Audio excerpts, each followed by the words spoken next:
1 யோவான் அதிகாரம் 4. பிரியமானவர்களே, உலகத்தில் அநேக கள்ள தீர்க்கதரிசிகள் தோன்றியிருப்பதினால் நீங்கள் எல்லா ஆவிகளையும் நம்பாமல் அந்த ஆவிகள் தேவனால் உண்டானவைகளோ என்று சோதித்தறியுங்கள்.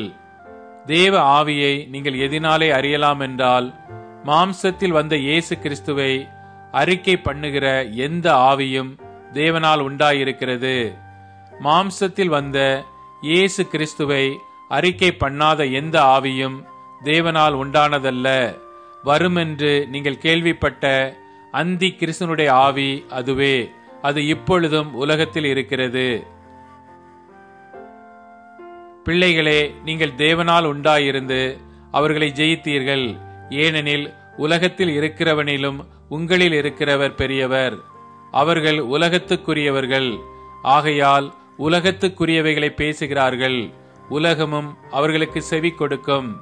நாங்கள் தேவனால் உண்டானவர்கள்.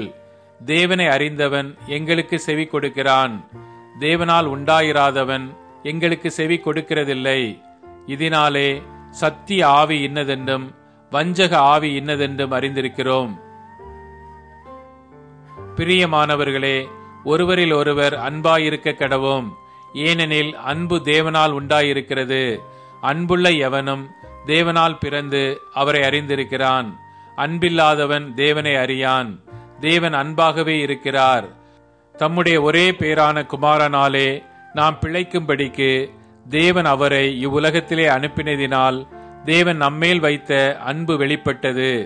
நாம் தேவனிடத்தில் அன்பு கூர்ந்ததினால் அல்ல, அவர் நம்மிடத்தில் அன்பு கூர்ந்து நம்முடைய பாவங்களை நிவர்த்தி செய்கிற கிருபாதார பலியாக தம்முடைய குமாரனை அனுப்பினதினாலே அன்பு உண்டாயிருக்கிறது.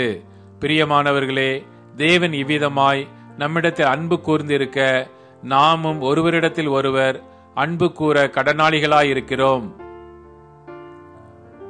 தேவனை ஒருவரும் ஒருபோதும் கண்டதில்லை. நாம் ஒருவரிடத்தில் ஒருவர் அன்பு கூர்ந்தால் தேவன் நமக்குள் நிலைத்திருக்கிறார். அவருடைய அன்பும் நமக்குள் பூரணப்படும். அவர் தம்முடைய ஆவியில் நமக்கு தந்தருளினதினாலே நாம் அவரிலும் அவர் நம்மிலும் நிலைத்திருக்கிறதை அறிந்திருக்கிறோம்.